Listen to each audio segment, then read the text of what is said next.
আসসালামু আলাইকুম বন্ধুরা, আজকে আমি আলুর খাজা রান্না করব।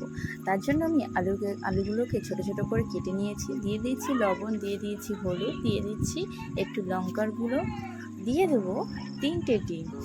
আপনারা 2টো ডিমেও করতে পারেন, 3টে ডিমেও করতে পারেন। তো 3টে ডিম দিয়ে বেটার হয়। তো আমি দিয়ে দিচ্ছি বেসন। এগুলোকে ভালো করে সুন্দর করে মাখিয়ে নেব। আসলে এটা ছোটোবেলায় আমি আমার নানিমার কাছে খেয়েছি, খুব সুন্দর লাগে খেতে।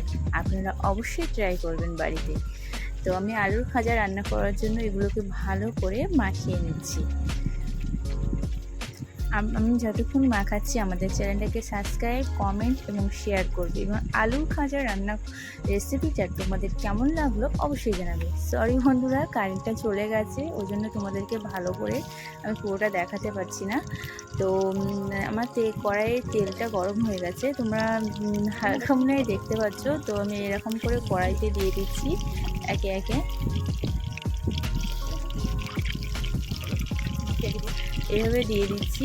এবং যখন তোমার কড়াইতে দেবে, চুলোর আঁচটা একটু স্লো মিডিয়ামে রাখবে, নয়তো ওপরের আলুটা তাড়াতাড়ি লালচে কালার চলে আসবে, কিন্তু ভিতরের অংশটা কাঁচা থেকে যাবে।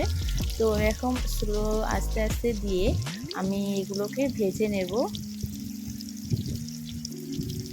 তোমরা এগুলো বিকেলের নাস্তা হিসাবে বা সন্ধ্যের বেলা করে চায়ের সাথে খেতে পারো, খুব সুন্দর লাগে। কেউ ভাতের সাথেও, গরম ভাতের সাথেও খেতে পারো। তো এইভাবে আমি এক পিঠ হয়ে গেছে, আমি অপর পিঠটা এভাবে ভেজে নেব। আমি আবারও বলছি, তোমাদের কাছে অনেক দুঃখিত যে আমি ভালো করে ভিডিওটা ক্লিয়ারলি তোমাদের দেখাতে পারছি না, কারেন্টটা চলে যাওয়ার জন্য। তো এভাবেই আমি আস্তে আস্তে ভেজে নেব। একটা সুন্দর লালচে কালার আসবে ভাজার পরে, তারপরে আমি এটাকে তুলে নেব। দেখুন কি সুন্দর করে ভেজে নিয়েছি, একটা সুন্দর লাল